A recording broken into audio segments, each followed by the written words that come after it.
I think I'd like to see this book. Okay.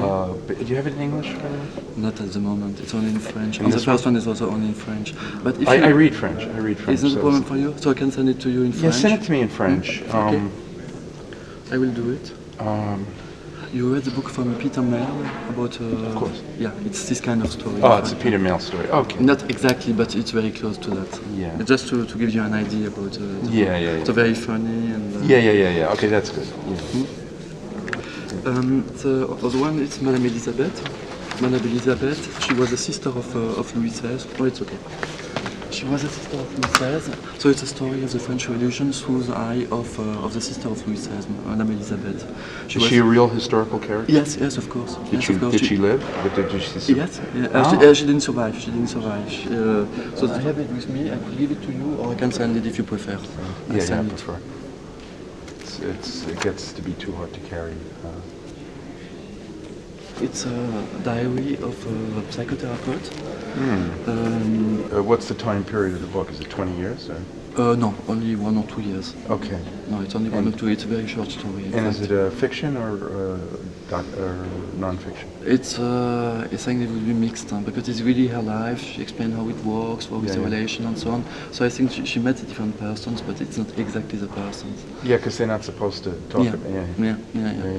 about these amazing women in the 17th, 18th, 19th century who were really at the center of a lot of particularly intellectual and political life. La vraie Parisienne, she lives for seduction, and she is so seductive because she's smart, and she had the time to make her brain work really well and fast, and she knows to adapt to every kind of situation. This is interesting. Female, also a woman who was intellectual, and who also had a life, Very free life, an interesting life, not normal.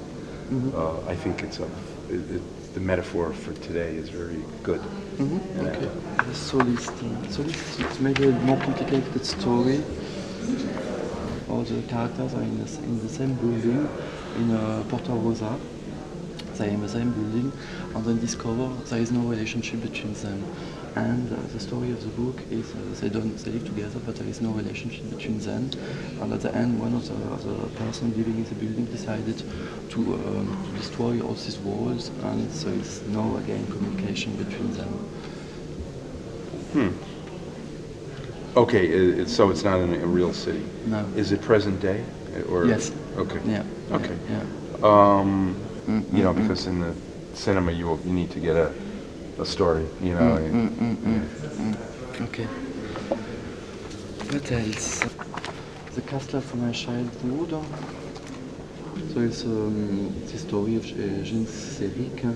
He had a pulmonary congestion, and after this congestion, his mother tries to overprotect him. They really overprotect him, and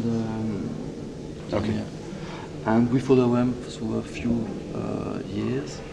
And at the end, he lives in the castle of his grandmother, also in the religious schools. He discovers the reality of the life, the hypocrisy of adults, and so on. Everything is in France, in the countryside. Every chapter is written from a different point of view, each time written from a very subjective point of view. They are the characters which appear really to be sort of hateable. But since the point of view changes, there is a kind of it becomes relative, the perception. And even to this nasty publicity woman, you can find some qualities when you hear the story from her point of view. Au début, ça va à peu près bien. Ce prêtre l'encourage à arrêter la peinture académique et aller vers la vraie vie. Et ce jeune garçon va devoir rentrer en contact avec la vie pour apprendre à dessiner vraiment, comme la vie comme elle est. Et donc, ça va changer vraiment son... Et cette fresque va devenir, en fait, va être habitée par tous les habitants du village, au fur et à mesure. Jusque-là, tout va bien. Et ça se termine très mal. Ok, ça c'est très français. Voilà, Ouais, ça okay. c'est très français. Ça mais... peut-être que non. Ça Ok. peut-être que non, je vais dire pourquoi. Parce que c'est quelque chose... c'est une comédie, c'est un peu trop petite, mais c'est aussi très noir à la fin. Et ça, c'est quelque chose, on doit vraiment le changer. Et quand c'est changé, ça va être si différent, ça vaut pas la peine d'acheter le livre. C'est une idée, je vois, c'est quelque chose qui va marcher très bien dans un livre. Tu peux entendre les pensées dans les personnes, dans leur tête, qu'est-ce qu'ils disent de les autres, pourquoi ça se détruit. Mais C'est dur de le mettre dans De un le mettre en scénario. dialogue pour moi, après. ouais. Ok. Ouais, ça c'est un peu trop dur. Mais je peux voir pourquoi c'est une histoire qui est. Ça, ça peut marcher pour une film française, mais pas pour une film américain. Ok. Ok. Je pense, ouais.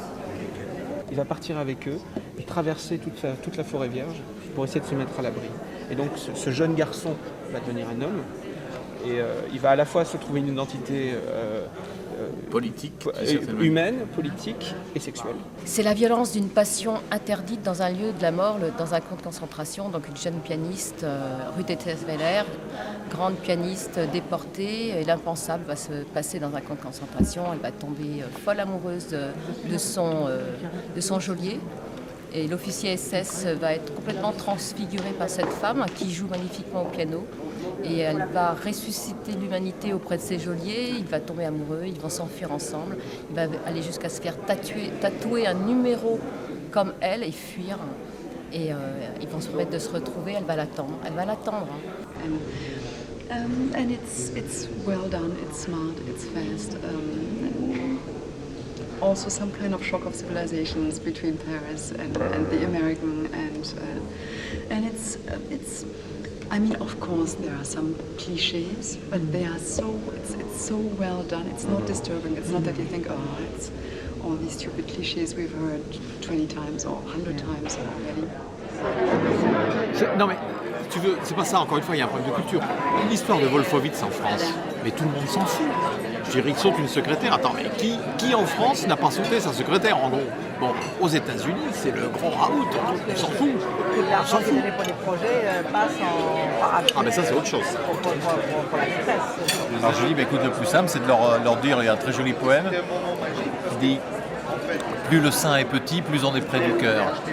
Donc tu leur dis ça, et puis comme ça les calme, tu vois. Donc, I'm very touched by what Claude is saying, because the psychoanalyst here will fully agree with what is being said. But I think because there's been two parallel routes. I mean, people said, why did it take you so long to write the book? You could have done it when you were young. Well, it's like Claude, why it took me 20 years after the death of my parents to write the book. Well, it is at the time it took me to get over that, this kind of pathological, acceptance of death, So that's almost a pathological issue. But anyway, for the adaptation of my books, which I had written, sometimes it's not quite what was shot. So at the time I thought, okay, well, they're not doing exactly what I said, so what I wrote, so that's not why it's not so nice. And that example of original script, well, the director did word for word what I had written, and I have to say, honestly, and I don't want to offend the director, it is the least good film made from what I've written, because in fact the directing is a writing. Directing is a writing. It's like a sketch of the painting. You got the sketch and someone come and will put the colors on it. Well, let me tell you that the directing can say the opposite of what was written or the opposite of what you had in mind. So people don't understand the difference between the written text and the result on screen. There is a huge artistic process, immense. And to quote Peter, the complication for directors is that at least when I have an idea for a chapter, for example, I'm alone, I write it down. If I don't like it, I do it again. I'm still alone, I make my own decision. A director has to deal with, I don't know how many people who have different ideas, different views, they all want to do something, they all have a brilliant idea. Sometimes the weather is not too good, the next day we don't have enough money, the day after that there's a technical snag, and so on and so forth.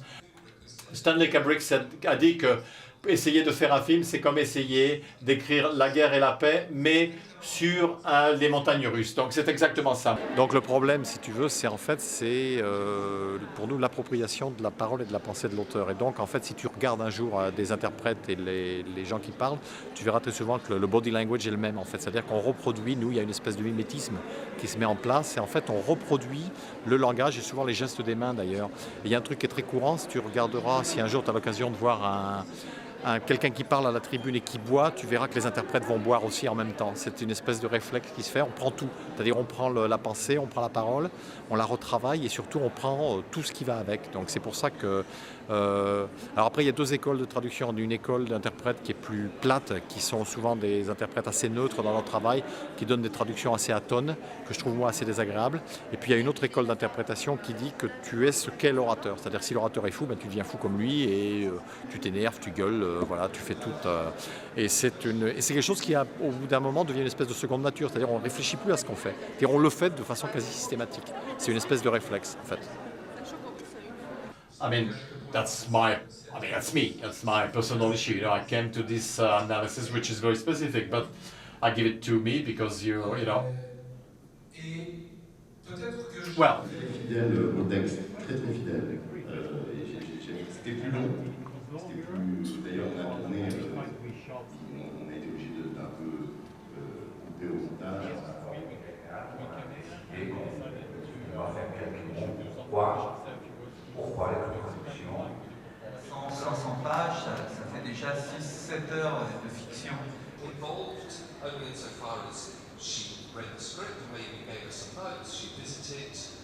The subject had nothing to do with A Secret. Well, for those who would have read the two books, well, they would find probably bridges between the two stories. The feelings, emotions, situations, violence.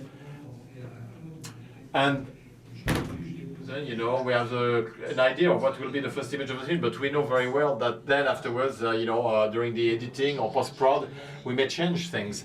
And I remember that I decided to have two possibilities.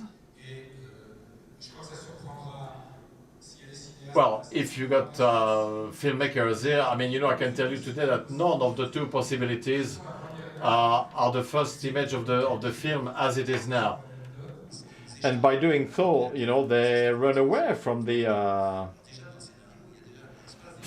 characters. So in the script there is that, and then there is a time of casting, which is completely destabilizing because I wanted to be controversial. I see no actor of the film, no the character would take this. I would see, and actually none of my characters in the book would have the face of an actor in reality, because all of them, my imagination had to shift into this new embodiment of the characters, and I could see it worked, when. Je m'appelle Lionel. Et puis, qu'est-ce que tu veux savoir d'autre? Qu'est-ce que tu veux savoir d'autre? Qu'est-ce que tu veux que je dise pour essayer de te séduire? Dis-moi.